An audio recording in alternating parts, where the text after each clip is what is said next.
한국에서 요즘에 취업을 하려면 자기소개서라는 것들을 써야 되는 경우가 많이 있습니다. 이 자기소개서라는 것들을 쓸 때요, 그냥 나는 어디서 태어났고 어디서 공부했고 뭐 이런 이야기를 적는 것이 아니라 정해진 질문에 답을 하게 되어져 있습니다. 예를 들어서 이런 것입니다. 인생 가운데 높은 목표를 설정하고 도전해본 경험이 있다면 적어달라는 이야기들. 또 어떨 때는 다른 사람과 어떻게 협력하며 일을 해보았는지 적어보라는 것입니다. 요즘 젊은이로 돌아가시면 취업하기도 힘드시겠죠, 여러분. 그 중에 많이 나오는 질문 중에 하나가 이런 것이라고 합니다. 어려운 문제를 해결했던 경험이 있으면 기술해달라는 것입니다. 여러분, 이 질문에는 몇 가지 전제가 있죠. 취업을 원하는 젊은이들, 20대 초중반 후반에 있는 젊은이들 모두가 인생 가운데 어려운 문제를 겪어봤다는 걸 전제하는 겁니다. 그렇지 않으면 누군가만 겪었을 것들을 이야기하지 않겠죠. 누군가의 인생에서도 누구나든 인생 가운데 어려운 문제를 겪게 되고 그 문제를 만난 것이 중요한 것이 아니라 그 문제를 어떻게 지나갔고 해결했느냐가 중요하다라는 것들을 전제하고 있습니다. 또한 회사에서를 다니면서도 여러 문제를 만날 것이고 그 문제를 잘 해결하는 유능한 사람들을 뽑고 싶다라는 이야기를 하고 있는 것입니다. 신앙생활에서도 마찬가지예요. 여러분, 신앙생활하고 믿음생활할 때 문제가 없어지는 것이 아니라 우리는 믿든 믿지 않던 세상의 여러 문제를 만나게 되어집니다. 문제는 문제를 만난 것이 문제가 아니라 문제를 어떻게 지나가고 어떻게 해결하느냐가 중요하다는 것들을 우리는 알게 되어져요. 오늘 우리가 나눌 본문의 말씀은 특별히 우리가 다 잘 알고 있는 오병이어의 말씀입니다. 지지난주까지 우리 여호수아의 말씀을 쭉 강해로 끝냈고요. 이제 새로운 말씀들을 시리즈로 나눠야 되는데 제가 다다음 주에 휴가 한 주로 이렇게 설교를 비기 때문에 2주 이렇게 했는데 새로운 설교를 시작하면 한두 주 하고 또 한 주가 비면 성도님들이 헷갈리실 것 같아서 2주 동안에는 좀 특별한 말씀을 전하기로 했어요. 그래서 하나님께서 주셨던 마음이 뭐냐면 오늘은 문제를 하나님의 기적과 축복으로 바꾸는 믿음의 원리에 대해서 좀 성도님들과 나누기 원하시고 다음 주에는 이 땅에서 영광스러운 성도와 교회로 살아가는 어떤 비밀에 대해서 말씀을 좀 나누려고 합니다. 여러분, 오늘 본문 말씀에 보면 예수님과 제자들이 문제 앞에 서 있었다는 것들을 보게 되어져요. 이 오병이어의 기적은 예수님의 죽으심과 부활하심을 제외하고 유일하게 사복음서에 다 기록되어 있는 말씀이에요. 그러니까 이 오병이어의 기적이 어떤 예수님의 가르침, 사건들, 기적들보다도 중요한 것 중에 하나라는 것들을 우리가 좀 생각해 볼 수 있죠. 이 오병이어의 기적을 행할 때 예수님과 제자들은 큰 문제 앞에 먼저 서 있었다는 것들을 보게 됩니다. 34절 말씀에 보면요, 예수께서 나오사 큰 무리를 보셨대요. 예수님 앞에 큰 무리가 있었대요. 마지막 절 44절에 보면 5,000명의 남자만 5,000명이었으니까 지금 예수님 앞에 큰 무리가 있었는데 이 사람들이 여자와 아이들을 합치면 15,000명이 넘을지도 모르는 사람들이 예수님 앞에 있었던 거예요. 그리고 이곳은 빈들이었다라고 성경은 이야기하고 있습니다. 예수님이 빈들에서 수만 명의 사람들을 보았어요. 그리고 그들을 불쌍히 여기셔서 예수님이 34절에 여러 가지로 말씀을 가르쳐 주셨다고 그래요. 누가복음에 보면 예수님이 천국에 대해 알려주셨다라고 기록하고 있어요. 하나님 나라에 대해서 이 수많은 무리들에게 말씀을 전했는데요, 예수님의 말씀이 얼마나 재미있고 또 은혜가 되었는지 사람들이 시간 가는 줄을 모르고 말씀을 들었습니다. 근데 때가 저물어 이제 해가 저물어 가는 시간이 되었어요. 35절 말씀에 보면 때가 저물어 갔다라고 이야기하죠. 그때 제자들이 예수님 앞에 나와 이야기했습니다. 밥도 못 먹고 수만 명의 사람들이 빈들에 있는 것들을 보면서 이곳은 빈들이요 날도 저물어 갑니다 라고 이야기하면서 무리를 보내어 두루 촌과 마을로 가서 무엇을 사 먹게 하옵소서 라고 이야기한 거예요. 그런데 37절에 보면 예수님이 이렇게 이야기합니다. 야, 너희가 먹을 것을 주라 라고 이야기하셨어요. 너희가 먹을 것을 주라 라고 말씀. 그리고 여기에서부터 오병이어의 기적이 시작됩니다. 예수님께서 어린아이가 가지고 있었던 물고기 2마리와 보리떡 5덩이를 가지시고 사람들을 먹이시는데 다들 배불리 먹고 남은 것이 12광주리에 가득 채워졌다라는 것이 바로 이 오병이어의 기적입니다. 사복음서 중에 마태복음, 마가복음, 누가복음에 보면 이 오병이어의 기적이 특별한 자리 안에 자리 잡고 있어요. 그게 무엇이냐면 예수님이 무리들, 공중, 이렇게 대중들을 중심으로 사역을 하시다가 이제 십자가에 못 박혀 죽으실 날이 다가오면서 제자들에게 집중하십니다. 근데 이 제자들에게 집중하는 이야기가 시작되는 본문 중에 하나가 오병이어의 기적이에요. 예수님은 일부러 제자들에게 무언가를 보여주고 알려주기 위해서 오병이어의 기적을 행하셨다라고 생각하셔도 틀리지 않습니다. 그냥 배고픈 수많은 사람들을 한 끼 먹이는 기적으로 이 일들을 행하신 것이 아니라 제자들에게 무언가를 알려주시기 원했던 거예요. 그래서 요한복음에도 보면 예수님이 제자들, 특별히 그 중에 빌립이라는 제자를 시험하셨다라는 말이 나와요. 요한복음 6장 6절에 보면 예수님이 너희가 먹을 것을 주라라고 말씀하셨던 이유가 친히 어떻게 하실지를 알고 계셨고 제자들이 어떻게 반응할지를 아시고 빌립을 시험하고자 하신 것이었다라고 이야기하시는 거예요. 그러니까 이것은 제자들에게 어떤 중요한 가르침을 주고 그들의 믿음을 스스로 점검하게 하시기 원했던 뜻이 있었던 거예요. 요한복음에는 이 오병이어의 기적을 표적이라고 표현하고 있어요. 표적이라는 거는 오늘 영어로 보면 사인이라는 뜻입니다. 무언가를 가르쳐주고 보여주는 특별한 이야기라는 거예요. 오늘 오병이어의 기적은 예수님이 어떤 분이신가, 또 하나님 나라를 살아가는 사람들이 경험하는 하나님 나라의 축복, 영생이 무엇인가를 보여주는 이야기 중에 하나라는 겁니다. 한마디로 이야기하면 예수님께서는 지금 문제 앞에 제자들을 일부러 세워놓으시고 이 문제를 통해 기적을 베푸시고 축복을 베푸시는 예수님의 기적을 보여주시면서 제자들에게 인생의 문제를 만났을 때 그것을 기적으로 축복으로 바꾸는 레슨을 하고 계시는 거예요. 그래서 오늘 저와 여러분이 이 말씀을 그런 눈으로 바라보셔야 됩니다. 여러분, 문제없는 인생이 있어요, 없어요? 없어요. 네. 모르셨어요? 네. 옆에 있는 분들 쳐다보면서 문제가 있으신가요? 이렇게 물어보라 그러면 화내실 거죠. 어떤 성도님 그러시더라고. 돌려가지고 들었어요. 지난주에 강사님 설교할 때 자꾸 옆 사람한테 뭐라고 얘기하라고 그래서 화가 많이 났다고. 네. 성격들이 있으셔가지고. 네. 여러분, 인생에 문제 없는 사람이 없습니다. 문제 없는 가정도 없고 문제 없는 교회도 없어요. 믿는 사람이든 믿지 않는 사람이든 문제를 만나요. 그런데 예수님은 오늘 우리에게 그리고 또 제자들에게 문제를 만났을 때 그 문제에 낙담하고 좌절하는 인생이 아니라 그 문제를 통해 하나님의 기적과 축복을 경험할 수 있다라고 말씀해 주고 계시는 거예요. 그래서 오늘 우리는 본문의 말씀을 살펴보면서 내 삶의 문제를 하나님의 기적과 축복으로 바꿀 수 있는 믿음의 원리가 무엇인지 다시 한번 점검하는 특별한 시간들을 갖기를 주님의 이름으로 축원합니다. 첫 번째로 여러분, 우리 인생의 문제를 만났을 때 그것을 하나님의 기적과 축복으로 바꾸기 위한 첫 번째 믿음의 원리는 하나님을 우러러 바라보는 것입니다. 오늘 예수님이 하셨던 일들을 보세요. 41절 말씀에 보면 예수님은 이 문제 앞에서 제일 먼저 무엇을 하셨냐면 예수께서 떡 5개와 물고기 2마리를 가지신 뒤에 하늘을 우러러라고 표현하고 있어요. 사복음서 다 이 표현을 쓰고 있습니다. 예수님이 하늘을 올려다 보셨다는 거예요. 그러니까 제자들이 이걸 특별하게 본 거예요. 그리고 예수님이 이거를 강조해서 보여주신 거예요. 제자들은 문제 앞에 섰을 때 무엇을 했을까요? 문제를 봤어요. 그리고 계산하고 생각했습니다. 여러분, 이것이 인간의 본성이에요. 문제가 생기면 문제를 바라보고 문제를 가지고 생각하고 고민하고 그리고 내가 가진 경험, 지식, 능력을 동원하고 네트워크를 동원해서 이 문제를 어떻게 해결할까 생각하는 게 인간의 본성입니다. 그런데 예수님은 무엇을 하셨어요? 하늘을 우러러 보셨어요. 이것이 바로 문제를 기적과 축복으로 바뀌는 비밀이라고 제자들에게 보여주고 알려주고 계시는 거예요. 요한복음에 보면 예수님께서 너희가 먹을 것을 주라고 이야기했을 때 빌립이라는 제자가 했던 일들을 마가복음 오늘 본문에는 나오지 않지만 이렇게 이야기하고 있어요. 빌립이 대답하되 각 사람으로 조금씩 받게 할지라도 200데나리온이 부족합니다 라고 6장 7절에 이야기해요. 그러니까 뭐 한 거예요? 빌립은 계산했어요. 고민했어요. 그리고 무엇이 부족한지 어떻게 이것을 채워야 될지를 생각한 것입니다. 그런데 예수님은 그것이 아니라 하늘을 바라보는 것이 믿음의 법칙이라고 이야기해 줍니다.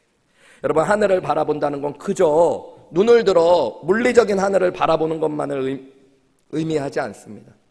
문제로부터 눈을 들어 영적으로 하나님을 바라보는 것, 그게 뭐예요 여러분? 기도하는 것들을 의미합니다. 여러분, 우리가 문제로부터 시선을 떼어 하나님 앞에 기도하기 시작할 때, 하늘에 계신 나의 아버지라고 하나님을 하나님으로 우러러 보며 기도하기 시작할 때, 여러분, 문제가 기적과 축복으로 바뀔 수 있다라는 것들을 예수님이 보여주신 거예요. 우리에게도 오늘 예수님 말씀하시는 거예요. 계산하지 말고 부족한 것만 바라보지 말고 문제의 해결자가 되시는 하나님을 바라보며 그분 앞에 기도하며 나아오는 것, 그것이 문제를 축복과 기적으로 바꿀 수 있는 첫 번째 믿음의 단추라고 알려주시는 거예요. 여러분, 문제는 우리가 기도해야 된다는 것 다 믿음 생활하시는 분들은 아는데 기도 잘 안 하시잖아요. 그죠? 남일처럼 쳐다보시지만 다 알고 있습니다. 그죠? 기도 잘 안 하시죠? 문제가 없어서가 아닌데 기도가 잘 안 나오죠. 왜 그럴까요? 여러 이유를 대실 수 있어요. 뭐 바빠서, 뭐 요즘 더워서, 뭐 여러 가지 이유를 댈 수 있는데, 사실은요, 가만히 깊이 생각해 보면 내 힘으로, 내 지식으로, 내 경험으로 살만하고 할만하다라고 생각하기 때문이에요. 그러니까 우리는 문제를 만나면 고민하고 생각하고 계산하지 기도하지 않는 거예요. 여러분, 정말로 스스로 아무것도 할 수 없고 이 문제는 내 힘으로 도저히 안 된다는 걸 알면 사람은 본능적으로 뭐 하게 될까요? 하늘을 우러르고 기도하게 되어져 있어요. 근데 그걸 모르니까 사람들을 바라보고 숫자를 세고 내가 가진 것들을 계산하며 고민하는 것이 인간의 본성이에요. 그 본성 안에는, 기도하지 않는 본성 안에는 내 힘으로 할 수 있다는 게, 그래서 예수님이 오늘 제자들에게 기도를 알려주시기 위해서 먼저 하신 말씀이 있어요. 38절 말씀, 오늘 본문 말씀 마가복음 6장 38절 우리 같이 읽어볼까요? 시작. 이르시되 가서 보라, 알아보고 이르되 떡 5개와 물고기 2마리가 있다이다. 여러분, 이 말씀 중에 잘 보세요. 예수님이 제일 먼저 뭐부터 하라고 그러셨냐면, 하늘을 우러러 기도해, 이렇게 말씀 안 하시고 그 모습을 보여주기 전에 너희에게 떡 몇 개나 있는지 가서 좀 보래요. 먼저 보라고 말씀하시고, 뭘 보라고 말씀하신 거예요? 너희가 떡 몇 개 가지고 있는지 좀 보래요. 사람들이 10,000명 넘게 있어요. 제자들의 마음에는 그런 생각 들었을지만, 여기서 나름 거두면 좀 나오지 않겠어? 그런데 여러분, 이상하게 말씀을 이렇게 길게 들을지 몰랐는지 사람들이 먹을 걸 아무도 안 가져왔어요. 이 10,000명이 넘는 사람 중에 오직 한 어린아이 하나만 물고기 2마리와 떡 5덩이를 가져왔어요. 여러분, 이것이 막 물고기라니까 뭐 참치 2마리, 떡 5덩이라니까 케이크 5덩이 이런 걸까요? 그렇지 않아요. 여러분, 원어로 보면 이 물고기 2마리라는 것이 숫자를 셀 때 가장 작은 것을 세는 단위예요. 성경학자들이 생각할 때 여러분, 정어리와 같이 아주 작은 것들, 소금에 절여 있는 것들, 그래서 빵을 먹을 때 목이 메이지 않도록 하게 하는 아주 작은 물고기를 얘기하는 거예요. 그리고 요한복음에는 보리떡 5개라고 이야기했어요. 그냥 떡이 아니라 보리떡 5개. 미시나라고 하는 유대인의 문헌에 보면 보리떡은 종과 노예들과 가난한 사람들이나 먹는 하찮은 음식이었어요. 그거 5개를 가지고 있는 거예요. 여러분, 사람들은 수만 명의 사람들이 있는데 가진 거는 물고기 작은 2마리와 떡 5조각. 예수님이 그것을 일부러 뭐 하라고 그러세요? 보라고 말씀하셔요. 보라고. 여러분, 이게 중요한 거예요. 왜요? 그것을 볼 때 큰 문제 앞에 내가 가진 것이 정말로 부족해서 아무것도 할 수 없구나 알면 뭐 하게 되어져요? 하늘을 우러르고 기도할 수 있기 때문에. 예수님은 문제 앞에서 기도하라고 말씀하시는데, 기도하기 위해 진짜로 해야 될 게 있어요. 그게 뭐냐면 내 힘으로, 내 지혜로, 내 능력으로는 이 문제를 해결할 수 없다는 걸 먼저 보라고 말씀하시는 거예요. 여러분, 근데 사람들이 참 착각을 많이 합니다. 아니라고 하는데 자기가 다 지혜로운 줄 알아요. 아니라고 하는데 내가 아직 힘이 있고 내 능력으로 뭔가 해결할 수 있다고 생각해요. 그러니까 기도 안 하고 다 고민하시는 거예요. 저는 결혼하고 반년 만에 큰 아이를 갖게 됐어요. 우리 아내가 반년 만에 큰 아이를 임신했습니다. 그날로 돌아가면 20년 전인데 여러분, 좋았겠어요? 안 좋았겠어요? 남의 일이라고 뭐 애를 가졌는데 좋아하죠. 우리 가정에 첫 애가 딱 들어요. 저는 목회자로서 얼마나 기대하고, 막 그때는 젊으니까 지금 같으면 좀 유치해서 안 할 텐데 막 배에다 대고 얘기도 하고 막 그러잖아요. 막 아빠가 너 빨리 보고 싶어 뭐 이렇게 얘기하고, 막 기도도 매일 하고 그랬어요. 손을 얹고. 그리고 아이가 딱 태어났는데 첫째 딸이 이제 10달이 지나고 태어났잖아요. 근데 딸이 태어났어요. 여러분 예뻤을까요? 안 예뻤을까요? 자기 자식은 다 예쁜 거예요, 여러분. 우리 지금 내 눈에도 예쁘지만 그때 너무너무 예쁘니까 눈에 넣어도 아프지 않는 것이 이런 건가 보다. 막 그런 거 있잖아요. 그때 결심했어요. 내가 내 딸, 내가 힘 닿는 데까지 보호할 거야. 내가 내 딸, 내가 힘 닿는 데까지 좋은 것들 주면서 키울 거야. 여러분 그런 결심 하잖아요. 그죠? 할 수만 있다면 가장 좋은 거 줘야지. 최선으로 우리 아이들 좋은 길로 인도해 줘야지. 그렇게 결심했어요. 우리 큰애가 2살이 됐을 때 이제 둘째 아이를 우리 희정 엄마가 막 임신했을 때 아이가 막 열이 떨어지지 않고 감기가 며칠 동안 지속돼 가지고 아내가 애를 데리고 병원에 데리고 간다고 그랬는데 조금 지나지 않아 전화가 왔어요. 여보 이런저런 물건 좀 챙겨서 병원으로 와줘야겠어. 왜 그러냐고 그랬더니 병원에서 아이를 급하게 응급실로 보내고 입원해야 된다라고 얘기해요. 그냥 단순한 감기가 아니라 폐렴이 심해져가지고 아이가 열이 너무 오르내리고 이것을 잡을 수 있도록 노력은 할 텐데 못 잡으면 더 그 다음 일들도 어려워질 수 있다라고 여러 가지 이야기를 하면서 빨리 입원시키라고 한다는 거예요. 그러면서 우리 아내가 아이를 뭐 필요한 것들, 자기 필요한 것들을 가져다 달라고 그래서 제가 그것들을 챙겨서 병원에 갔어요. 갔더니 작지 않은 병원인데 그 병원에 우리 애 울음소리가 그냥 가득 차 있는 거예요. 2살짜리 애가.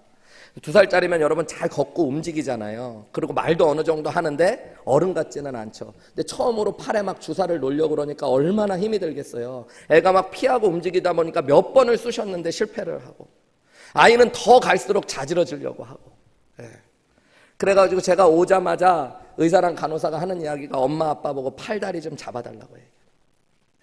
그래서 우리 아내가 팔을 이렇게 잡고 제가 아이 발목을 딱 잡았어요.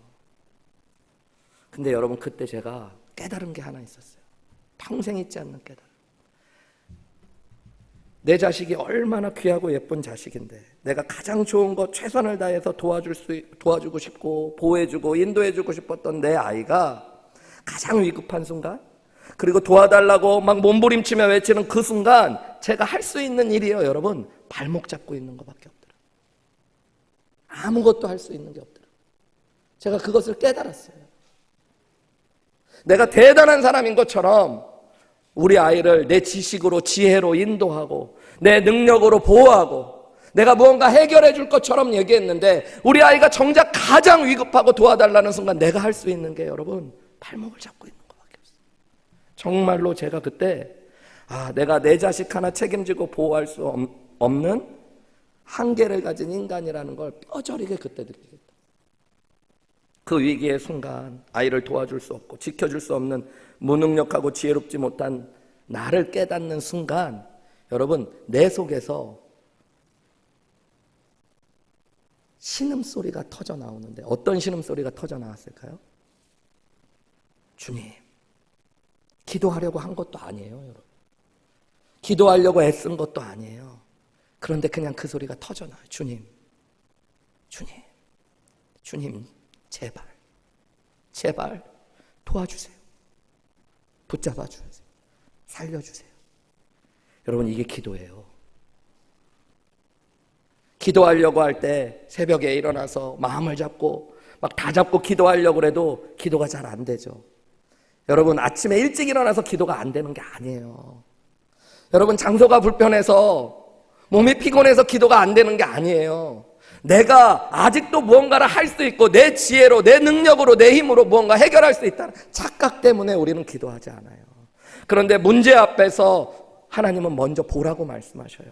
내 힘으로 내 능력으로 내 지혜로 내 경험으로 아무것도 할 수 없는 무능력한 나라는 걸 내가 볼 때 여러분 우리는 진짜 하늘을 우러러 보기 시작해요.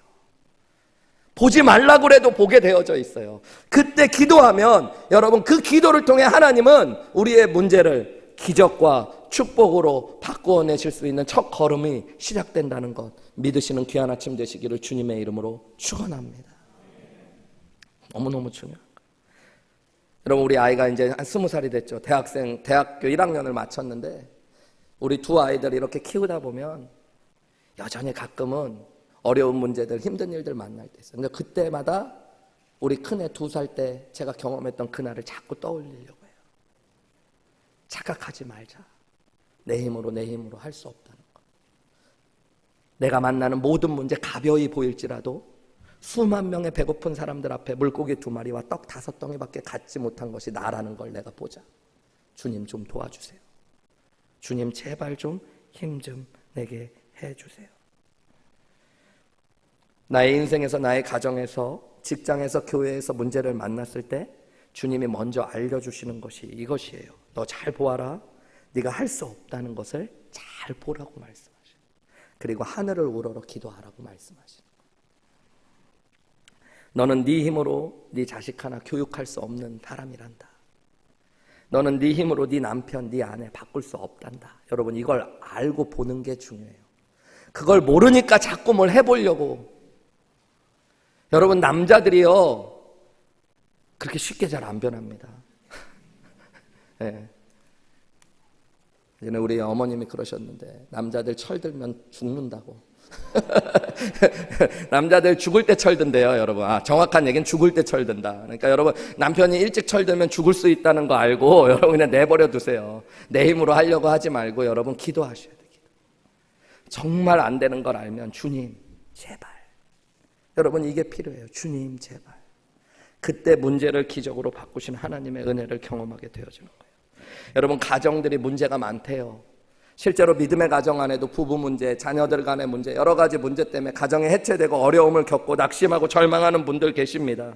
여러분, 그래서 가정 세미나를 하고, 어떤 분들은 마더와이즈 아버지 학교, 목사님 우리도 그런 거예요. 여러분, 그런데 가면 잠깐의 유익과 답을 얻을 수 있을지는 몰라요. 근데 거기에 진짜 해답은 없어요. 여러분, 해답은 어디에 있냐면 여러분이 무릎 꿇고 진짜 주님 앞에 기도할 때 답이 나와요. 여러분, 주님 제발, 주님 제발. 주님을 바라보고 주님의 손에 내 문제를 올려드릴 때, 하늘을 우러르실 수 있을 때 여러분, 하나님께서 우리 안에 역사하실 수 있다는 걸 믿으시기 바랍니다. 교회도 마찬가지라고 생각해요. 요즘 교회가 위기라고 그럽니다. 젊은이들이 떠나가고 교회는 세속화되어 가고 복음의 능력을 잃고 성령 충만을 잃었대요. 자꾸 목사님들은 모여서 그러면 세미나 하려고 그럽니다. 저 세미나 같은 거 잘 안 다니거든요. 그 이유가 뭐냐면, 여러분, 세미나 다녀서 문제가 해결되면 그렇게 쉬운 게 어디 있겠어요. 거기에 답이 없어요. 여러분, 결국 뭐 하셔야 돼요? 정말로 기도하실 수 있어요. 주님, 우리는 할 수 없습니다. 지금까지 우리 힘으로 한국교회가 온 것 같지만 주님이 이끌어 주신 겁니다. 우리의 힘으로는 아무것도 할 수 없습니다. 주님 축복해 주세요. 지난주에 어떤 자매님이랑 교회에서 이야기 나누는데 그 자매님이 이렇게 이야기하시더라고요. 제가 성도님들 그냥 교회에서나 우연히 마주치면 제일 잘 질문하는 게 요즘 믿음 생활 어떠세요? 질문해요. 그죠? 목사님이 제일 관심 있어야 되는 거죠. 그죠? 네. 그 다음은 목장 생활 어떠냐고 물어봐요. 왜냐하면 목장님들은 다 좋대. 근데 목원들이 괜찮아야지 진짜 괜찮은 거거든요. 그래서 제가 감시하는 마음으로 목장 생활 어떠냐고 물어보거든요. 근데 이 자매님이 그러더라고요. 거기 좀 힘든 목장으로 제가 알고 있는데 목사님 너무 감사하고 행복해요. 뭐가요? 우리 기도 제목이 너무 많은데 응답이 넘치고 차고 넘쳐요. 그래서 너무 행복해요. 우리 가정도, 우리 목장도. 여러분, 기도 제목이 많은 목장은 문제가 많았던 목장일까요? 많지 않은 목장일까요? 많죠. 그러니까 기도하죠. 그런데 그 기도가 응답으로 바뀌어지는 것, 그것이 여러분 은혜고 축복인 줄 믿습니다. 믿음의 사람들은 그걸 경험하며 가는. 사랑하는 여러분, 우리가 문제 앞에 설 때마다 하나님은 말씀하십니다. 그 문제 네가 할 수 없다는 걸 좀 보렴.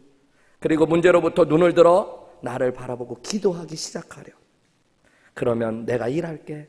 내가 그 문제를 나의 기적과 축복으로 바꾸어 갈게. 여러분, 오늘 이 아침에 이 귀한 음성 들으시고 주님 앞에 정말로 기도하실 수 있는 귀한 은혜가 있으시기를 주님의 이름으로 축원합니다. 두 번째로, 오늘 본문을 통해 예수님께서 문제를 기적과 축복으로 바꿀 수 있는 믿음의 비밀로 알려주시는 건 먼저 찬양하고 감사하라는 거예요. 저를 한번 따라해 보실까요? 먼저 찬양하고 감사하자. 네, 하라 그러면 옆에 사람한테 하는 것 같으니까 하자. 내가 하자. 여러분, 문제를 오면 사람은 계산하고 부족한 것을 생각하고 어떻게 그것을 채워놓을지 고민하죠. 그러는 제자들 앞에서 예수님이 보여주신 모습 41절을 다시 보시면 하늘을 우러르신 다음에 뭐 하셨다고 이야기할까요? 하늘을 우러러 축사하셨다라고 이야기합니다. 이 사복음서가 다 또 이것을 기록하고 있어요. 예수님이 하늘을 우러러 보신 다음에 그 다음 하신 행동이 축사하셨대. 이 축사하셨다는 말이 뭐 귀신을 쫓았다는 얘기인가? 뭐 이렇게 얘기할 수 있는데, 여러분 감사와 찬양을 올려드리셨다는 얘기입니다. 실제로 헬라어 원어로 보면요, 여러분 마태복음, 마가복음, 누가복음은 이 축사하셨다고 번역된 헬라어를 율로게오라고 썼는데, 이 율로라는 말이 율로라는 좋다라는 거와 로게오에서 말한다, 좋은 말을 한다 해서 찬양했다라는 뜻이에요. 그리고 여러분 요한복음은 똑같이 축사한다라고 번역했는데 다른 헬라어 단어를 썼습니다. 그것은 유카리스테오라는 말인데 이것은 찬양했다라는 뜻이에요.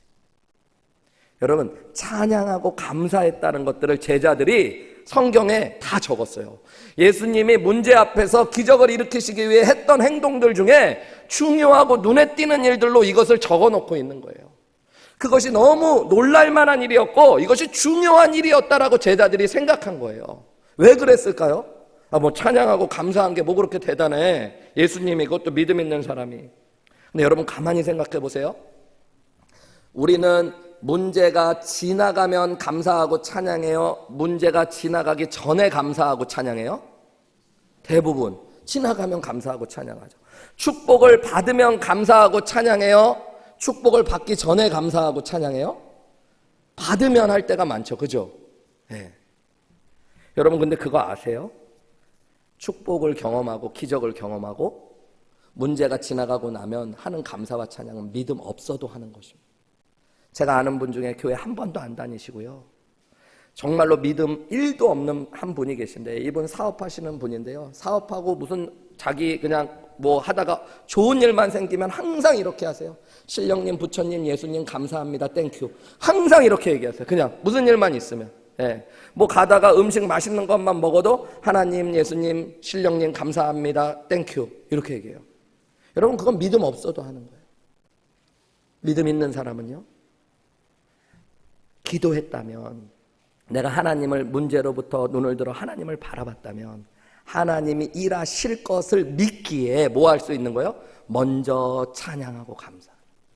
여러분 이게 믿음의 비밀이에요. 근데 이것이 여러분 가만히 성경에서 보면 기적을 일으키는 예수님의 놀라운 방법입니다. 요한복음 11장에 보면 예수님이 행하셨던 기적 가운데 죽은 나사로를 살리신 기적이 있었어요. 여러분 이 기적이 얼마나 놀라운 기적이었는지 이 기적의 소문이 퍼지면서 대제사장과 종교 지도자들이 예수님을 죽이기로 구체적으로 결심할 만큼 충격적인, 유대사회에 충격을 준 사건이에요. 그렇지 않겠어요 여러분? 죽은 지 나흘이나 되어서 썩은 냄새가 났던 사람이 살아나는 역사가 일어난 겁니다.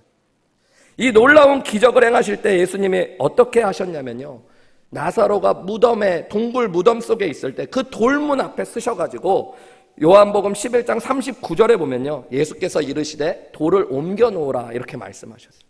그때 죽은 자의 누이 마르다, 이 나사로의 누이 마르다가 이렇게 이야기합니다. 주여, 죽은 지가 나흘이 되었고요, 벌써 썩은 냄새가 납니다. 여러분 죽은 지 나흘이 돼서 썩은 냄새가 나, 이게 무슨 얘기하는 거예요? 이제는 끝입니다 그래요. 그런데 40절에 예수님께서 이르시되 내 말이 네가 믿음이 있다면, 믿는다면 하나님의 영광을 본다고 이야기하지 않았냐?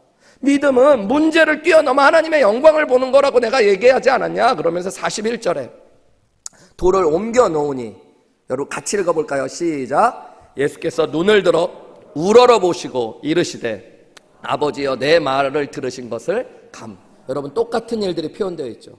예수님이 이 죽음의 문제 앞에, 나흘이나 죽은 지 지나서 썩은 냄새까지 진동하고 있는 이 문제 앞에서 예수님은 뭘 하셨대요?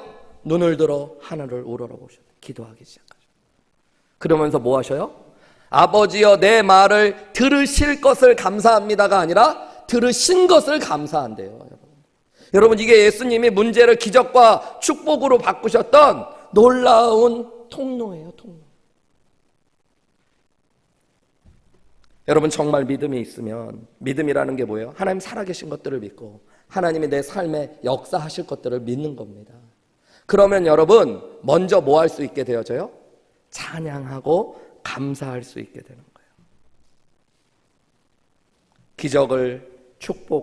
기적과 축복을 경험한 후회가 아니라 하나님이 내 삶에 날마다 일하실 것들을 신뢰하며 찬양하고 감사할 수 있는 귀한 은혜가 여러분 가운데 있으시기를 주님의 이름으로 축원합니다.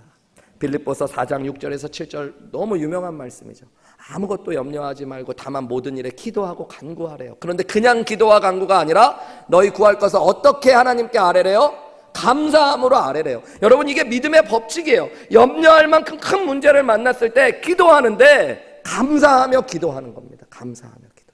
그러면 어떻게 되어져요? 그리하면 모든 지각에 뛰어난 하나님의 평강이 그리스도 예수 안에서 너희 마음과 생각을 지키실 것입니다.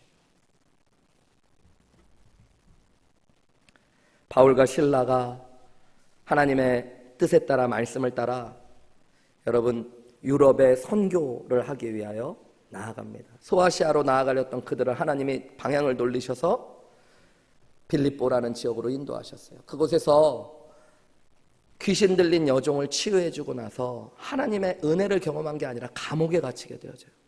그리고 죽음을 당할지도 몰라는 위험을 겪게 됩니다. 그런데 그 밤에 바울과 실라가 뭐 했다고 성경에 기록되어 있어요? 옥중에 있는 모든 사람이 다 들을 수 있게 감사하고 찬양했대요. 여러분, 그 감사하고 찬양했더니 어떻게 되어져요? 땅에 흔들리고 옥문이 터지고, 여러분 간수가 예수님을 믿게 되고 그 가정을 통해 빌립보 교회가 세워지는 놀라운 역사를 경험하게 되는 거예요. 바울과 실라는 여러분 왜 그 밤에 감사하고 찬양했을까요? 할 게 없어서? 아니, 그게 아니라 여러분 하나님이 일하실 것들을 믿었기 때문입니다. 여러분, 우리 안에 이 믿음의 찬양과 감사가 선포되시기를 주님의 이름으로 축원합니다. 자녀를 위해 기도할 때 하나님 제발 주님 제 힘으로는 안 됩니다.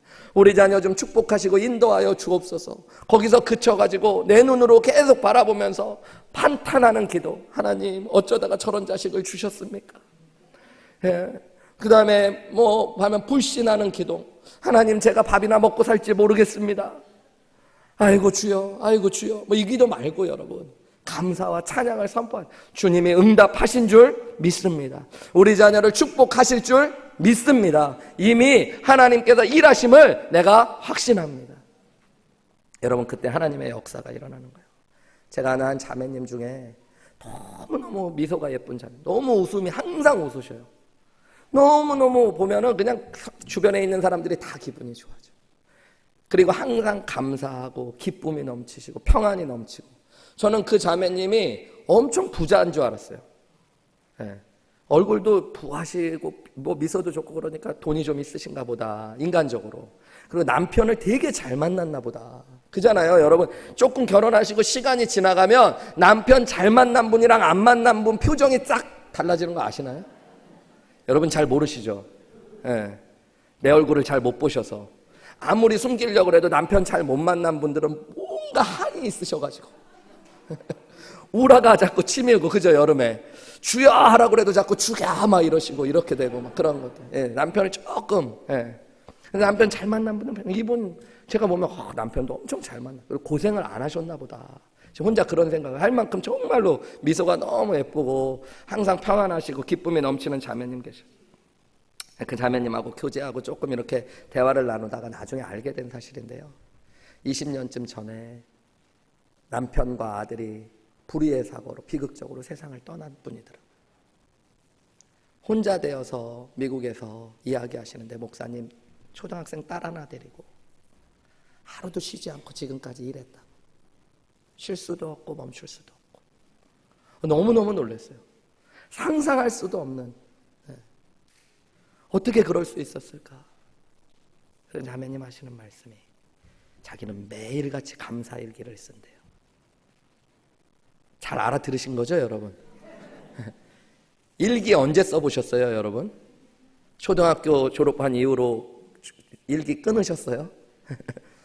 이번 감사일기를 매일 쓰신대요. 하루도 빠짐없이. 그분이 이야기하셔요. 목사님, 감사가 얼마나 차고 넘치는지. 여러분 상상이 되십니까? 남편과 아이가 불의의 사고로 세상을 떠나간 날, 혼자 된 여인이 초등학생 딸 하나를 데리고 그 아이를 키워보려고 몸부림치는 그 세월에서 감사를 쏟아내고 찬양을 쏟아낸다는 게 말이 되는 얘기예요. 여러분, 감사할 일이 없어도 감사 안 하는 분들이 있더라고요.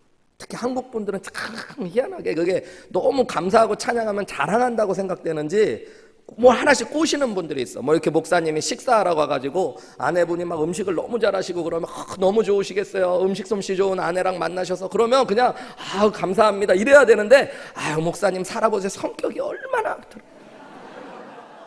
애가 어쩜 이렇게 인사를 잘해. 우리 애 공부를 너무 못해. 자꾸 그냥 감사하고 찬양하시면 되지. 어디 가서 그러시는 거 아니에요? 하늘의교회 목사님 좋으시다면서 근데 키가 좀 작으셔가지고 그런 얘기 하지 마시고 믿음대로 될지어다.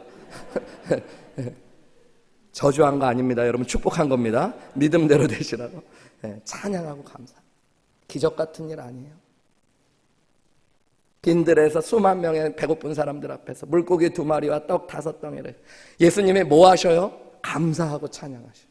여러분 그것이 문제를 기적과 축복으로 바꿀 수 있는 믿음의 비밀이라고 제자들에게 보여주시는 거예요. 여러분 오늘 예수님이 저와 여러분에게도 말씀하시는 거예요. 여러분 감사를 회복하시고 찬양을 회복하시기를 주님의 이름으로 축원합니다. 이루 신줄 믿고 감사하고 찬양하시는 저와 여러분들 되시기를 주님의 이름으로 축복합니다. 마지막 3번째로 여러분 예수님은 문제를 축복과 기적으로 바꾸기 위해 나눔이라는 예수님의 방법을 통해 기적을 경험하라고 말씀하고 계세요. 여러분 41절 말씀 우리가 제일 중요하게 보고 있는 말씀 다시 보세요. 예수님께서 떡 5개와 물고기 2마리를 가지신 뒤에 제일 먼저 뭐 하셨어요? 하늘을 우러르셨죠. 하나님을 바라보고 기도하시기 시작했어요. 그리고 축사하셨어요. 찬양하고 감사하셨습니다. 그 다음 한 행동이 뭐예요? 떡을 떼시고 제자들에게 주시고 사람들에게 나누어 주게 하시고 또 물고기 2마리도 모든 사람에게 나누어 주매라고 이야기해요. 너무 빨리 넘기셨다. 41절 나누시매라고 그래요. 여러분 이거 보세요. 예수님 축사하신 뒤에 나머지 절반의 문장에 해당할 때 계속 강조되어 반복적으로 표현하는 게 뭐예요? 주고 나누고 주고 나누셨다는 얘기예요. 이것을 일부러 성경이 강조하고 있어요. 예수님이 제자들에게 여러분 무엇을 보여주고 계시냐면 그냥 예수님 말씀만 하시면 하늘에서 각 사람 앞에 떡이 떨어지게 하실 수도 있잖아요. 그죠? 예수님은 여러분 말씀하시면 안 먹고도 배부르게 하실 수 있는 분이시잖아요. 그게 아니라 예수님이 하셨던 행동이 뭐냐면 어린아이의 떡 5개와 물고기 2마리를 가져오게 하시고 예수님이 취하시고 그것을 예수님의 손에 주신 것들을 제자들에게 나누어 주시고 제자들의 손에 있는 것들을 사람들에게 나누게 하심에 그렇게 하셨더니 42절에 여러분 나누었더니 배불리 먹고 43절에 남은 떡 조각과 물고기가 12바구니에 가득 찼다라고 이야기하고 있어요. 성경은 나누었더니 이 일들이 일어났대요. 여러분 이것이 성경의 놀라운 비밀 같은 겁니다. 여러분 이게 왜 놀라운 비밀일까요? 우리는 대부분 어떻게 이야기해요? 하나님 주세요 드릴게요 이러죠. 여러분 그런 기도 하신 적 있어요? 주시면 드릴게요. 네. 여러분 근데 예수님은 말씀하셔요. 네가 먼저 주라고. 누가복음 6장 38절에 보면 예수님이 직접 하신 중요한 약속 하나가 있어요. 우리 같이 소리내서 읽어볼까요? 누가복음 6장 38절입니다. 시작. 주라 그리하면 너희에게 줄 것이니 곧 후이되어 누르고 흔들어 넘치도록 하여 너희에게 안겨주리라. 여기까지. 여러분 예수님이 뭐 하래요? 주래요. 주래. 여기 주라는 건 누구한테 하시는 말씀일까요? 제자들, 사람들에게 하시는 말씀이에요. 그러면 너희에게 준대요. 이 너희에게 주는 건 누가 하시는 일일까요? 예수님이 하시겠다는 거예요. 먼저 주래요. 그럼 내가 너희에게 준대요. 예수님 과장해서 얘기를 거의 안 하시는데 여기 보면 이상한 표현을 쓰세요. 그러면 후이되고 누르고 흔들어 넘치도록 하여 너희에게 안겨줄 거래요. 그냥 주는 게 아니라. 여러분 어떻게 주신다고요? 후이되어 누르고 흔들어 넘치도록 주시는데 뭐 하면? 주면. 여러분 이게 믿음의 법칙이래요. 하나님께 주는 것, 드리는 것, 그리고 사람들에게 나누어 주는 것. 여러분 그러면 예수님께서 우리의 삶에 안겨주시는 축복이 있을 거예요. 내가 가진 것 내 손에 쥐고 있으면 여러분 물고기 2마리와 떡 5덩이에 불과하지만 그것을 나누고 하나님께 드리기 시작하면 하나님께서는 말씀하셔요. 후이되어 누르고 흔들어 넘치도록 채우시고 안겨주시는 축복을 경험할 것이라고 이야기하는 겁니다. 열왕기상에 보면 엘리야 선지자의 이야기가 나와요. 엘리야 선지자가 하나님의 살아계심을 보여주려고 기도했을 때 3년 반 동안 가뭄이 듭니다. 하나님께서 엘리야 선지자를요, 그릿 시냇가라는 곳에 가서 살게 하셨어요. 시냇가에 물도 말라가는데 먹을 게 없잖아요. 그러니까 하나님이 어떻게 하시면 까마귀를 통해서 먹을 것들을 공급하죠. 여러분, 많이 왔을까요? 적게 왔을까요? 여러분, 새가 입에다 물어다 주는 게 얼마나 되겠습니까? 그죠? 그러니까 먹고 살 만큼만 주셨을 거예요. 뭐 까마귀 떼도 아니고. 그런데 하나님이 그 가뭄의 한가운데에, 야, 너 이제는 이곳을 떠나서 사르밧이라는 곳에 가서 내가 만나게 하는 과부를 만나라 말씀. 여러분이 엘리야라면 어떤 생각 드셨을까요? 저라면 이제 때가 됐구나. 그동안에 내가 진짜 마음껏 먹지 못했는데 얼마나 돈 있는 과부를 만나게 하시려고, 그 여자는 어떻게 돈이 있길래 이 가뭄에 나를 먹이고도 넘치도록 하나님이 가라 그러실까? 그러면서 갔을 거 아니에요. 그죠? 그냥 갔는데요, 가갖고 여인에게 이야기해요. 하나님이 말씀하신다. 너 가진 것으로 나한테 먹을 것 좀 가져와라. 그랬더니 이 여인이 뭐라고 그러는지 아세요? 과부니까 남편이 없는데 아들 하나 있는데요, 저는 지금 아들은 나무하러 갔습니다. 아들이 나무를 가져오면 제 손에 고운 가루 한 줌, 기름 조금 있는데 이걸로 떡 만들고 아들이랑 먹고 죽으려고 하고 있었습니다. 그래요. 여러분, 이게 이해가 되십니까? 아니, 엘리야 입장에서 보면 하나님이 해도 너무하시는 거죠. 여러분, 주의 종들이 그래도 성도님들이 귀한 것 주시면 감사함으로 받을 때가 있지만 그래도 양심이 있지, 그죠? 아무리 주의 종이라고 그래도 요거 떡 만들어서 먹고 죽으려고 그러는 사람한테 여러분, 내가 왔으니까 같이 먹자 이러기도 좀 그렇고, 그죠? 나눠 먹자 그러기도 뭐. 그런데 여러분, 하나님께서 엘리야에게 뭐라 그러냐면 그것 너에게 가져오라고 그러고 너에게 주라고 이야기하라고 말씀하셔요. 열왕기상 17장 13절부터 말씀을 한번 보실까요? 엘리야가 그에게 이르되 두려워하지 말고 가서 내 말대로 하려니와 먼저 그것으로 나를 위하여 작은 떡 한 개를 만들어 내게로 가져오고 그 후에 너와 내 아들을 위하여 만들라. 14절에 보시면요, 이스라엘의 하나님 여호와의 말씀이 나 여호와가 비를 지면에 내리는 날까지 그 통의 가루가 떨어지지 아니하고 그 병의 기름이 없어지지 아니하리라 하셨느니라. 15절 말씀이요, 그가 가서 엘리야의 말대로 하였더니 뭐 한 거예요? 떡을 만들어 엘리야에게 드린 겁니다. 준 겁니다. 그와 엘리야와 그의 식구가 여러 날 먹게 되었대요. 그리고 마지막 절 말씀 우리 같이 읽어볼까요? 시작. 여호와께서 엘리야를 통하여 하신 말씀같이 통의 가루가 떨어지지 아니하고 병의 기름이 없어지지 아니했대요. 아멘. 믿으십니까, 여러분? 드리면 하나님이 후하게 누르고 흔들어 넘치도록 채워주신다는 것들, 여러분, 이게 기복적인 설교일까요? 저는 이것은 믿음의 이야기라고 이야기하고 싶습니다. 여러분, 믿음이 없으면 드릴 수 없어요. 믿음이 없으면 나눌 수 없습니다. 귀하지 않은 것이 어디에 있어요? 여러분, 시간이든 물질이든 힘이든 어떤 것이든 사랑이든 감정이든 여러분, 아깝지 않은 건 없어요. 넘칠 때는 할 수 있죠. 그런데 내가 가진 것들, 적은 것이지만 최선을 나눈다는 것, 이 어린아이 물고기 2마리와 보리떡 5개, 여러분, 그것이 넘치도록 많아서 나눈 걸까요? 그렇지 않을 거예요. 자기 혼자 먹어도 배부를까 말까 한 것이지만 그것을 드릴 줄 알고, 예수님은 또 자신의 손에 있는 것들을 제자들에게 나눌 줄 알고 그 제자들이 사람들과 또 나눌 때 여러분, 하나님은 그것을 통해 풍성한 역사를 이루신 것, 여러분, 이것이 기적으로 축복으로 우리의 인생을 채우시는 하나님의 방법이에요. 방법. 내가 가진 것 작지만 적지만 주님의 뜻이 있다면 주님의 방법을 따라 최선을 다해 드리고 나눌 줄 알 때 여러분, 하나님이 우리의 삶의 문제를 기적과 축복으로 바꾸시는 겁니다. 내 손에 있는 것 내가 쥐고 있으면 그냥 내가 먹고 없어지거나 여러분, 그저 썩어지는 인생이 되어질 수 있지만 여러분, 우리가 하나님의 손에 올려드리고 나누고 드릴 줄 아는 인생이 되면 하나님이 그것을 넘치도록 채우시고 우리의 인생을 통해 기적과 축복을 이루어 가실 줄 믿으시기 바랍니다. 눈치가 빠른 분들은 목사님이 또 괜히 건축헌금 설교하려고 그러나? 지난달부터 건축헌금 했는데 사실 좀 그런 설교하려고 제가 오늘 본문 말고 센 거 하려고 고민을 막 했는데 하나님이 주시는 말씀이라서 이 말씀을 나눕니다. 제가 어저께 말씀 이렇게 준비하고 있는데 저녁 식사하고 앉아 있는데 우리 아내가 저한테 그런 얘기 하더래요. 여보, 왜? 그랬더니 당신 왜 설교할 때 건축헌금 얘기만 하면 교인들한테 미안해해? 그러면 우리 아내는 저를 알거든요. 그러니까 제가 무지 미안해한대요. 네, 여러분 잘 모르셨나요? 지금 무지 미안해한대요. 네, 성승의 그 인간적으로 솔직한 마음이 그런 마음이 있어요. 우리 성도님들 요즘 같은 불경기에 또 다 이민생활하면서 힘들고 어려운데 건축헌금 해야 된다라고 이야기하는 것들이 인간적으로 미안한 마음이 있었는데 우리 아내가 그걸 딱 보고 그걸 왜 미안해하냐고 그러는 거예요.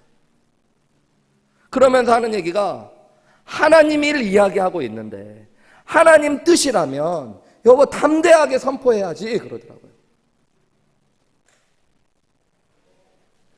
그랬다고요. 아멘. 그랬다고요. 그러고 오늘 말씀 준비하는데 하나님이 그런 마음 주신다. 여러분 우리의 인생에서 여전히 문제가 있고 내 안에 부족함이 있지만 하나님이 드릴 마음을 주시고 나눌 마음을 주실 때 그것은 여러분 우리를 힘들게 하시는 것이 아니라 문제를 축복과 기적으로 바꾸시기 위한 하나님의 통로가 되어짐을 믿으시기 바랍니다. 그게 여러분 하나님이 기적과 축복을 주실 때 하나님이 사용하는 방법이에요. 통로예요. 제가 사실은 인간적으로 막 생각해가지고 건축 얘기만 해도요. 여러분 제가 5년에서 3년 뒤에 우리가 이사해야 될 수밖에 없다는 문제를 보고 있거든요. 우리 안수 집사님들도 그렇고 우리 지금 주차장부터 너무너무 문제들이 많아요. 지금 우리 땅도 아닌데다가 계속 차 세우는데 사람들이 이제 그 땅에서 좀 세우지 말라고 그랬더니 너무 난리가 나갔고 여러분 차 어디다 세우셨어요?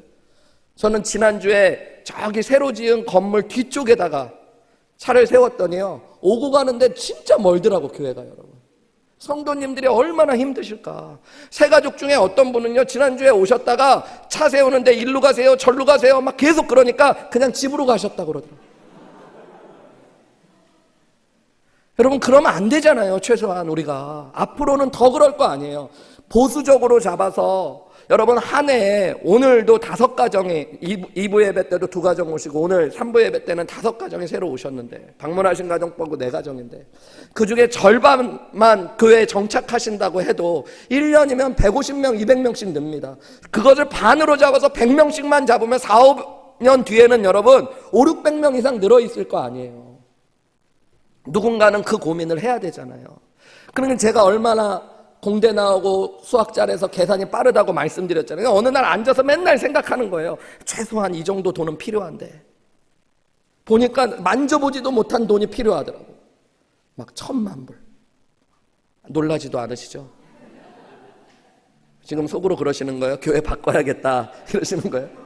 뭐 혼자 그 다음 뭐 하겠어요? 이제 잘하는 게 계산이니까 나누기. 우리 교회 교인 몇백 명 나누기 5년 동안에 얼마씩 이것만 해주면 될 것 같은데 막 이런 생각하고 있잖아요. 그러다가 여러분 인간적이지 않은 방법도 막 떠오르더라고요. 우리 교회 성도님들이 코로나 이후에 골프 치시는 분들 진짜 많거든요. 보니까 골프 치는 분들이 몇백 명 되시는 것 같아요. 그래서 그냥 선포하자. 믿음으로 골프 치지 말라고는 할 수 없으니까 골프를 열심히 치시는데 버디할 때마다 50불씩 내시라고 그러고 축구는 또 엄청 좋아하거든요. 축구할 때마다 골 넣으면 50불씩 내라고 그러고 지난주에 화요일날 목사님들하고 집사님들 축구했는데 20골 넘게 터졌어.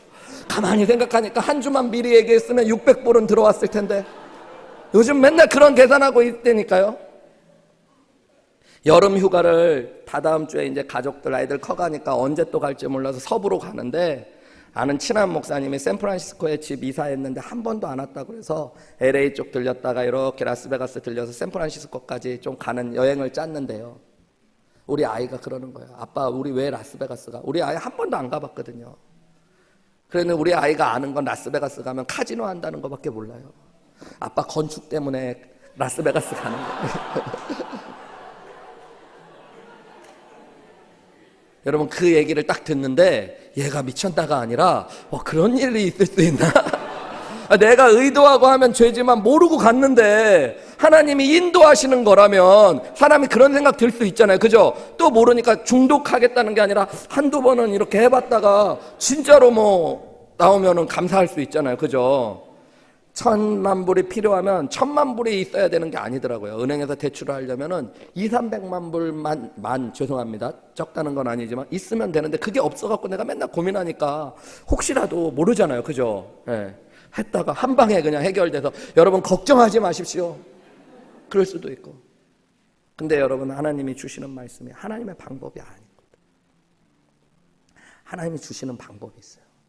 여러분 우리 교회가 더 나누고 더 드릴 수 있는 교회 되시기를 주님의 이름으로 축복합니다.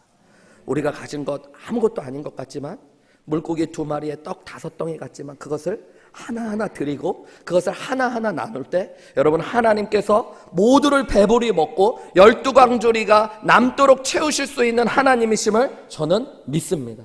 하나님의 약속을 믿기 때문에 하나님의 은혜를 따라가고 싶어요. 제가 미러키에서 담임 목회를 8년 정도 했어요. 8년 동안 하는 동안 하나님께서 많은 은혜를 주셨습니다. 작년 성도들이 2배 반, 3배 가까이 늘게 하시고 재정도 많이 하나님이 채워주시고 축복해 주시는 은혜들을 경험했어요. 근데 지나면서 이렇게 보니까 미러키 교회가 축복의 단계로 한 단계씩 뛰어넘었던 계기들이 있었더라고요. 교회를 목회하고서 2년 정도가 되었을 때 한 어른들 30~40분 모이다가 이제 50~60명 정도가 되기 시작하는데 하나님이 제 마음에 어떤 마음을 주셨냐면 아프리카에 있는 아이들을 섬기고 먹이라는 마음을 자꾸 주시는 거예요. 기도할 때마다 그 마음을 주시는 거예요. 미러키는 추운 동네거든요. 추운 동네여가지고 자꾸 더운 아프리카가 생각나나 이게 무슨 일인가 그렇고 계속 기도하는데 하나님이 그 마음을 자꾸 주세요.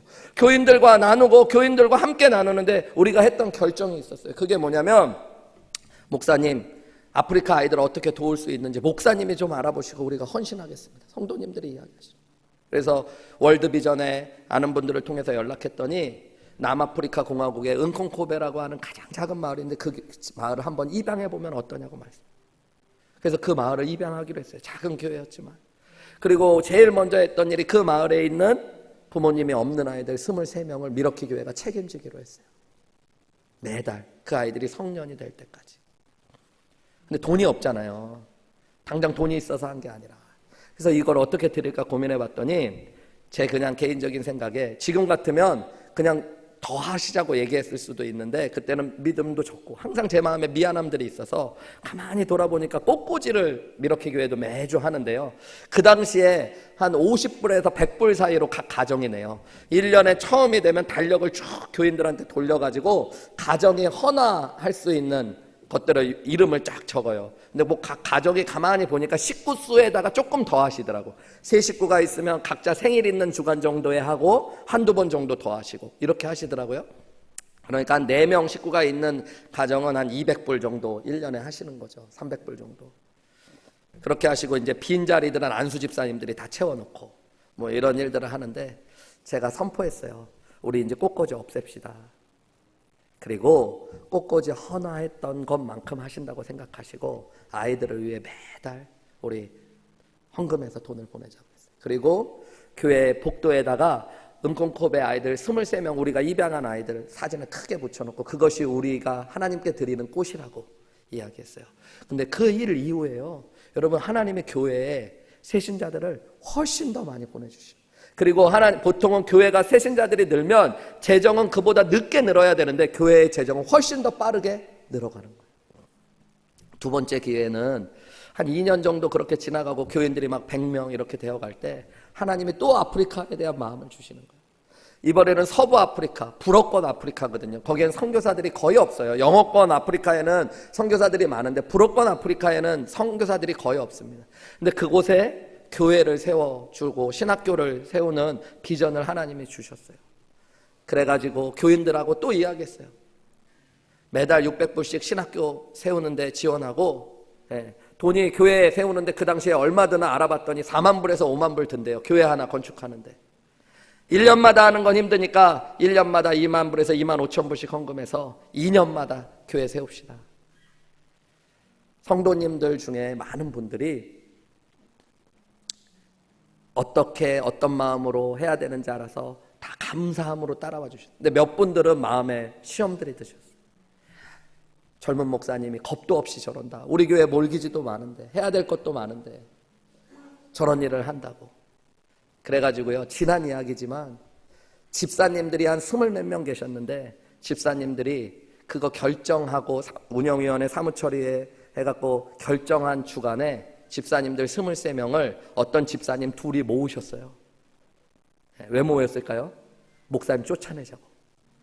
그렇게 모였었어요. 근데 여러분, 교회가 얼마나 웃긴 줄 아세요? 집사님들이 가면 목사님 모르게 와 이러고 두 집사님들이 이제 모의를 한 건데, 가는 집사님들이 다 저한테 전화합니다. 목사님, 어떤 집사가 이런 전화했는데 갈까요 말까요? 다 전화해요. 제가 이걸 쫓아가서 들러 엎어, 아니면 두 집사를 따로 내가 먼저 불러서 주리를 틀어, 고민을 하는데 가시라고 그랬어요. 가시라고. 가시고 기도하시고 하나님이 어떻게 하시는지 보라. 일주일 동안에요, 마음이 무너지더라. 나는 내가 내 돈 뭐 한 것도 아니고 하나님 주신 마음을 따라 교회에서 드리라고. 근데 그날 그 자리에서 내가 있지는 않았지만 얘기 들었는데, 23명 집사님들이 모였고 두 분 집사님들이 목사님 모의하려고 모였는데, 그 두 분 집사님들 생각에는 나머지 집사님들도 야 그래 나도 좀 그렇더라, 목사님 좀 문제가 있더라, 우리 목사님 어떻게 내보낼까 그럴 줄 알았는데, 21명의 집사님들이 어떻게 우리 목사님한테 그럴 수 있냐고 여자분들이 울기 시작하고, 남자분들은 내가 너 가만 안 두겠다고 그러시고, 그러면서 자기들끼리 울고 기도했다는 이야기를 하시고, 그 주간이 있을 때 두 집사님이 저를 따로따로 찾아오셨어요. 한 집사님은 남편이 당뇨 때문에 다리를 자르신 그 주간에 다리를 자르셨어요. 근데 그분이 봉투 하나를 내미시면서 이야기하시네요. 목사님, 이거 목사님 교회에 드리고 싶습니다. 이게 뭐예요? 만불입니다. 이게 무슨 돈인데요? 목사님 몇 개월 전에 아프리카 갔다 오시고 기도하기 시작하셨을 때 하나님이 자기 마음에 주신 것이 있대요. 뭔가 하나님이 교회를 통해 목사님 통해서 하실 일이 있을 것 같으니까 그것을 준비하라. 그래서 6개월 동안 정말로 힘들고 어려웠죠. 남편은 당뇨 때문에 다리를 자르고 발가락을 자르고 발목까지 자르고 무릎까지 자르는 그 6개월의 시간 동안 그래도 하나님 앞에 감사하면서 내가 입을 것 먹을 것 아껴가면서 돈을 모았더니 딱 지금 됐더니 만불이 되었대요. 근데 목사님이 이거 제가 헌신하기 원합니다. 그러면서 거기서 그치지 않으시는 거예요. 목사님 계시는 동안 매년 저희 가정이 만불은 감당하겠습니다. 그러고 나서 몇 시간 있다가 다른 집사님 가정에 한 가정 더 왔어요. 근데 이분들도 똑같아요. 봉투 하나를 내미시는 거예요. 짠 것도 아닌데, 목사님 이게 뭐예요? 물어봤더니 목사님 만불입니다. 이게 무슨 돈이에요? 목사님 똑같은 얘기를 하신 거예요. 목사님이 기도하시는 거 알고 우리 가정이 무언가 하고 싶어서 드리고 나누기 위해 준비했는데 그것이 만불이 되었습니다. 그러면서 그분도 똑같이 얘기하는 거예요. 목사님 계시는 동안 저희 가정이 많이는 못하지만 매년 만불, 요거는 저희가 감당할 거예요. 그 주에 2만 불이 채워진 거예요. 그리고 주일날 가서 두 분 집사님 포함해서 집사님들 모아놓고 얘기했죠. 교회 걱정 안 하셔도 된다고. 우리 앞으로 헌금 안 해도 이 두 분이 앞으로 매년 동안 이만큼 채워주셔서 우리가 감당하려고 했던 추가 재정에 대한 것들이 이미 채워졌다. 그때부터 하나님이 우리 교회를 주시는 놀라운 축복들이 있었어요. 여러분, 저는 하나님이 살아계심을 분명히 믿습니다. 그리고 하나님이 우리 교회에 주신 뜻이 맞다면 하나님이 이루실 것들도 믿습니다. 그런데 그 일에 저도 조금 쓰임받고 싶습니다. 따라가고 숟가락만 얻는 인생이 아니라 하나님이 내가 가진 것이 물고기 2마리와 보리떡 5개 같은 것이라도, 하나님 이것 아무것도 아닌 것, 수만 명을 먹이는데 아무 도움도 되지 않고 티끌 같아 보일 수 있지만 이것 하나님 앞에 드릴 수 있다면, 그리고 하나님이 이것을 축복하실 수 있다면 하나님이 일하실 줄을 믿습니다 라고 드릴 줄 알 때 하나님이 저를 통해서도 하나님의 놀라운 역사들을 이루어 가실 줄 믿습니다. 사랑하는 여러분, 오늘 함께 기도하셨으면 좋겠어요.